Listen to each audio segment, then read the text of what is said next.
Welcome back to the Bernard Lee Poker Show as we continue our 15th anniversary celebration. We are very pleased to have this gentleman on. As you know him, he has been a part of the show in recent years. A lot of times we link him up with Chad Holloway as he talks about kind of year in review, World Series in review, and he has a special event going on during the World Series, and we'd like to talk about that. But many of you also know him as the founder of CardPlayerLifestyle.com, where the Bernard Lee Poker Show podcast is housed currently. And we're very pleased to have on Robbie Strazynski. Robbie, thanks for joining us here on the Bernard Lee Poker Show, my friend. Hey, Bernard, I do say it every time, and it remains always a pleasure to join you. Thank you for having me on. I appreciate it. We are celebrating our 15th anniversary. Of course, we're very pleased to be on CardPlayer Lifestyle, and we hope to continue for many years to come. We are in the midst of, kind of change in the world of poker, because obviously the world of poker is now moving over from the Rio to Bally's in Paris. But before we talk about the World Series, etc., we really want to talk about a little bit of what you do at CardPlayer Lifestyle. And then I also want to talk about what a special event is going on this year at the World Series, and kind of how COVID initially threw a major wrench in this a couple years ago, because all of this was in the plans prior to COVID. You have had one since, and we're talking about your Mixed Game Festival. But give my listeners a little bit of kind of how you started CardPlayer Lifestyle. I think you've mentioned this before in a previous interview, but I think it's still pretty interesting for the listeners to see how you kind of created and now literally has become your full-time job. Yeah, thank you. I'll try to put it in a nutshell. It's been 12 and a half years since the site was actually founded, together with a friend of mine. We didn't have any goals or aims. So he's like, want to start a poker blog? And I was like, okay, I know how to write. And he's like, yeah, and I know the web stuff. So that's just sort of how it started, on a whim, no goals or aims, but just let's see what happens. Back in 2009, a lot of people were still doing blogs. After a couple of years, I started realizing, okay, there's a potential for an audience. What would I want to read, that I don't currently read on other, poker websites and stuff. And I started realizing, okay, I know what I'm writing, who I'm writing for, and really kind of honed in on that lifestyle angle, not doing any sort of live reporting or, the type of coverage you'd find everywhere else where they've got every angle covered in spades, but more of just human interest stories, some features, and slowly but surely added more op-eds, some interviews, some strategy pieces, kind of a little, grab bag of different types of stuff, lots of lists, top 5, top 10, that kind of thing. And that just really has grown slowly but surely over the years. It was my nights and weekends kind of venture for many years, about 7 years or so. And the traffic and, some side revenue kind of grew to the point where I was like, let's give it a shot. That was, back in March 2017, of trying to see if we could do it full time, and thankfully never looked back. Really pleased to have a nice, loyal audience. And just sort of pivot into the second part of that is, this outgrowth of the website in a way, and my activity has been this Mixed Game Festival, because I love playing mixed games. I don't just write about poker and podcast about poker. I also play the game as a recreational fun player once a week at least. And I just love mixed games, and it always kind of bothered me. In every poker room you walk into, it's just hold'em after hold'em after hold'em, a little PLO sprinkled in. Oh, you want to play a mixed game? Sure. There's like a 100-200 game or a 50-100. Right. Where's the low stakes stuff? And it's so rare to find. And I was like, well, if you build it, maybe they'll come. So we gave it a shot. As you mentioned, last year we did it for the first time. And I said, let's do a Mixed Game Festival, and tried really hard to promote it. We saw 4 days of great dealer's choice, cash game action, low stakes, 4-8. I think it was all 4-8, as a matter of fact. And then the final day, we had a tournament, and our mutual friend, Greg Raymer, he went out, 2004 WSOP main event champ. He goes on and wins the darn thing. He won a platinum pass from PokerStars, who was kind enough to sponsor the festival. They've stepped up again, and we don't have a tournament this time, but we've got not 4, but 5 days of cash games. It'll be 4-8, maybe some 8-16, thrown in. We'll see if some people want to play a little higher. It'll be at Resorts World, Las Vegas, and PokerStars is stepping up. They're going to put a live event package. I think this is the first time I've talked about it, actually. It's worth about a 400 euro seat, but that seat takes place in a tournament in any one of 10 countries of the winner's choice. Somewhere in Europe, Germany, France, Spain, all these different places where you could, free trip plus hotel and a seat in an event. And if you manage to bink that event, you will win a platinum pass. So we're going to be giving away one of those those live event packages to a random winner. And the more hours you play over those 5 days, the better your chances of winning. We'll do the drawing on the final day, June 16th. Nice. And so with regards to the festival, what mixed games are people looking at? Is there a specific, certain games are always going to be, et cetera. Obviously, it's based on who plays, but are there specific ones that are set? And then are there other ones that people can ask for? I like that you asked that because, in a sense, I don't like, you're not there to micromanage. Oh, you have to play these sorts of games. It's a very much a dealer's choice, quote unquote, free for all. Whatever anyone wants to play, it's open season. Feel free. Obviously, it's nice. Don't just throw some wacky, something you've played past the trash, whatever. In your home game, you want the table to kind of agree. But that's sort of the vibe. Is yeah, sure, we'll learn. You have that brain elasticity. You like all sorts of mixed games anyway. Oh, let's learn a new tweak or a new variation. With that said, though, I like the idea of perhaps, maybe one day or one afternoon, I know you're a big fan of Deuce 7 triple draw, for example. So if there's folks who wants to get like a Deuce 7 triple draw or like a draw table only, game, yeah, let's go. Let's draw games. We'll do like Vidusi, Badesi, and throw in the triple draw, anything like that. And Archie, if you want a stud table, we'll have like a Raz stud, stud 8 or better, Raz Doogie. There's all the different sorts of options. And, the beauty of mixed games, there's, 30, 40, lots of different games to choose from. And I like also, when you do have a complete mix, some draw, some flop, some stud, maybe, I don't know, 60, 70, 80% of the games. And then that's a really friendly way, especially at low stakes, a 4-8 or an 8-16. You're not going to lose your house. You're not going to go there and make coin, but you can learn how to play these games. And, maybe someday you'll go tell yourself, I'm going to take a shot in the 1500 dealer's choice. Maybe I'll win myself a bracelet. So yeah, I think we did something very similar to this actually here in New England, up in New Hampshire. So people wanted to play mixed games. So once a week I would go up there. We would do a seminar. We focused on horse to start, because obviously it's a pretty good way to start.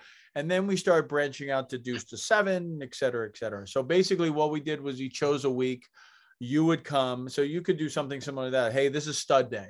So on Monday, I'm just making up stud day. We're going to teach you stud, high, low, Raz. And then the next one will be draw games. So we're going to teach you Badoogie, Badesi, Deuce to 7, et cetera. The next day is Omaha. So we'll teach you Omaha high, low. We'll teach you PLO, whatever. And then kind of go from there. And then people make their choice. And you could do it actually well before they even start. Right. Because then you don't run into, oh, we can't use that table because whatever. I mean, if you started at 9 o'clock, 9:30, I mean, the odds are there's going to be a table open that early in the morning. Right.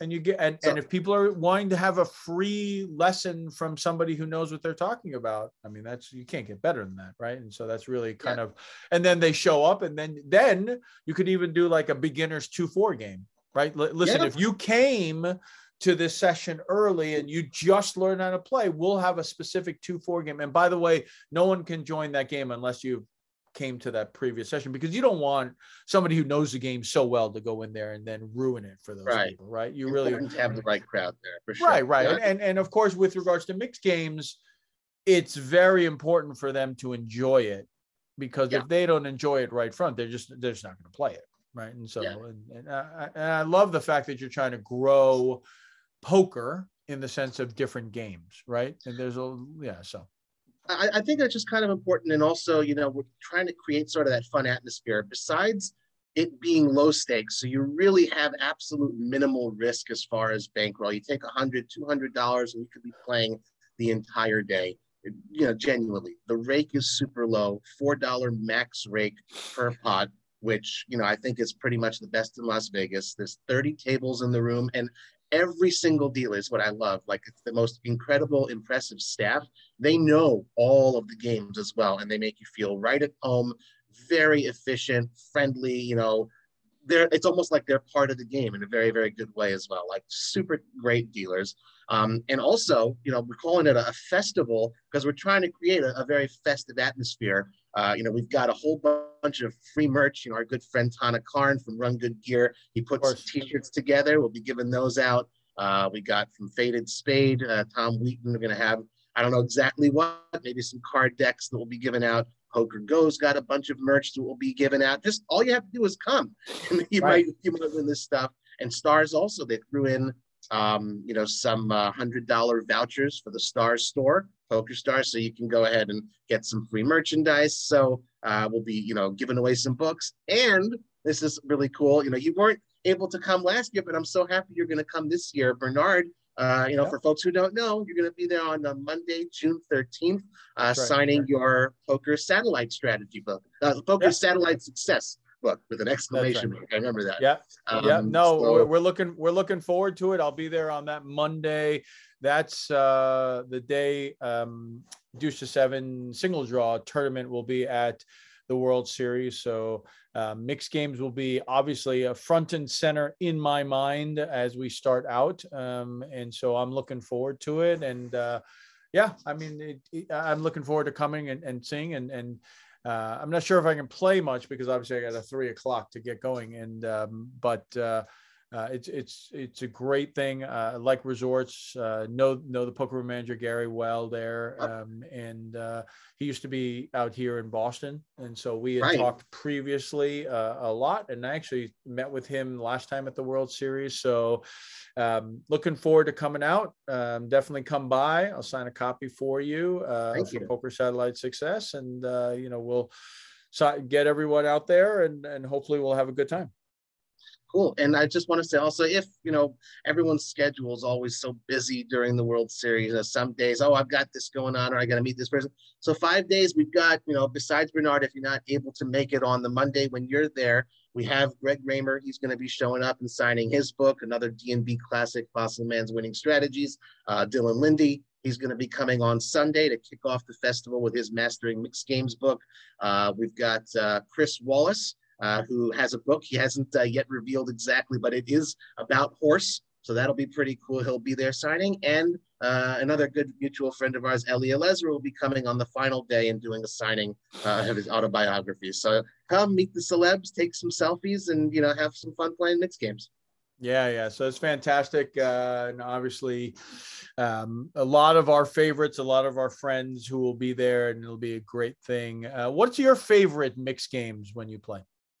It's hard. I don't want to cop out and say, I like all of them, because it's hard. I just genuinely enjoy the idea that it's not the same game all the time. That whole keeping you on your toes thing, and you always have to stay sharp. You can't just, auto muck and auto fold. You want to just sort of be very present. And that's what I think is a nice thing about having a mixed game atmosphere. There's people are always talking, paying attention.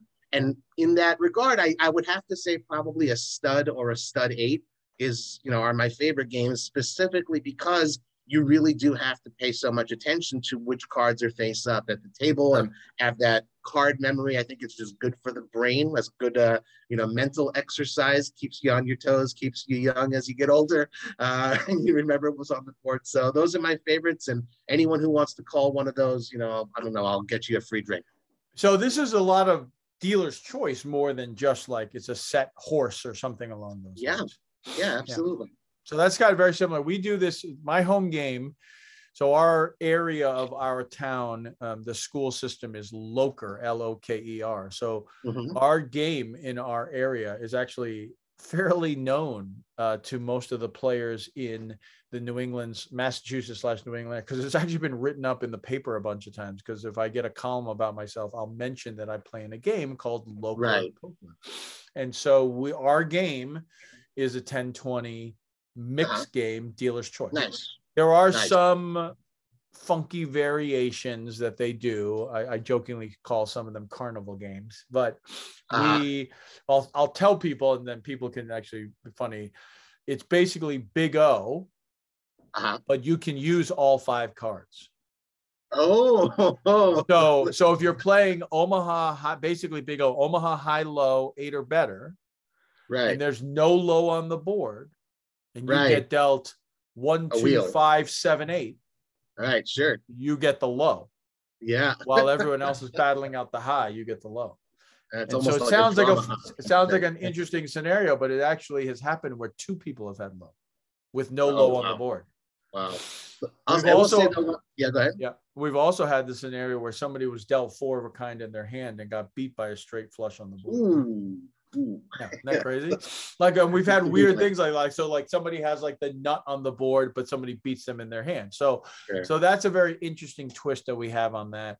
We also play 7-card stud with a community card.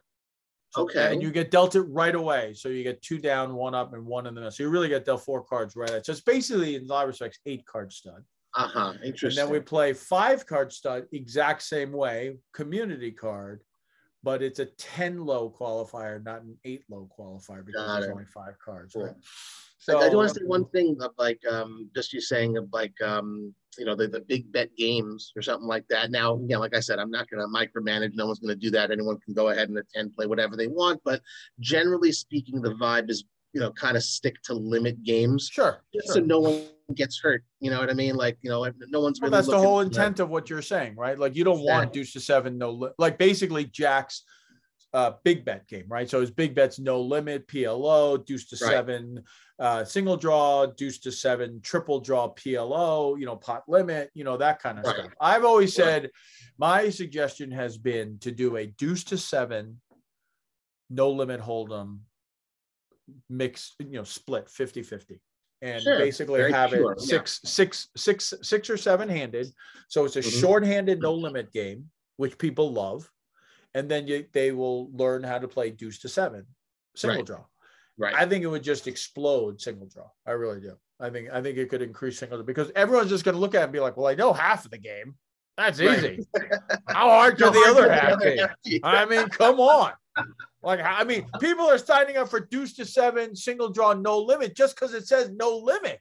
Right. Exactly. Now, if you add the other one on, they're like, well, I got half this game mastered, quote unquote. Let's just figure out the other one. I can just sit there and do nothing. So I've always said that, and I've said it in a couple of interviews, and people are like, I love that idea. But I told Jack about it 2 or 3 times, and Jack took it to another level where he was like big bet games, and he added PLO and all that. The only reason why I don't like that is that, and I'll say it from my side, because it's partial to me, is that I'm not a PLO player.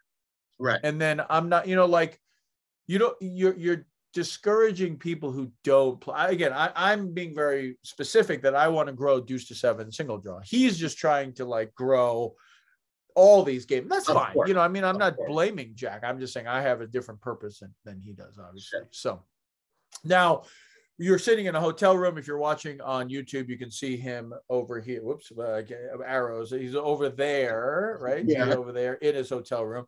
So talk a little bit about where you are. This event will have finished by the time this interview airs, but this is part of your card player lifestyle stuff, right?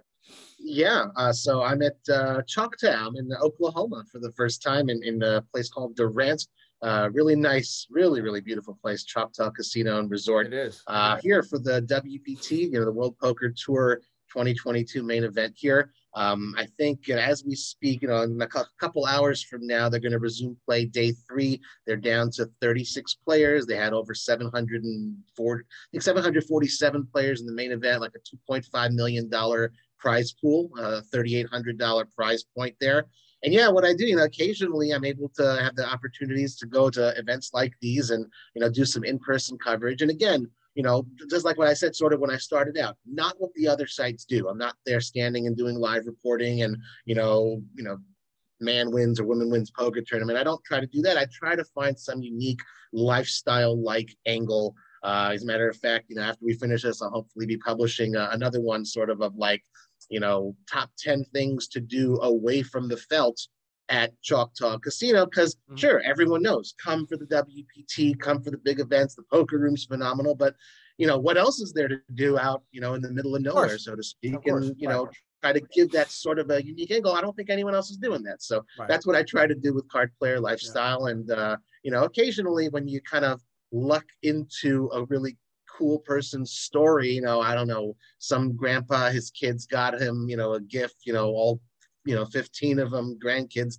got together and here, go ahead and play the main event. Right. That's a really fun story. Sure, So sometimes you look into stories like those, but that's the idea. I've been here, leaving tomorrow, I guess, but it's been a fun week. The first time ever, even in the central time zone. It's a long way from Israel. So it's been pretty cool. And I definitely hope I get the chance to come back again.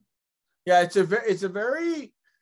it's a state that a lot of people don't think about for casinos. They definitely think about, Wild Wild West, that kind of thing.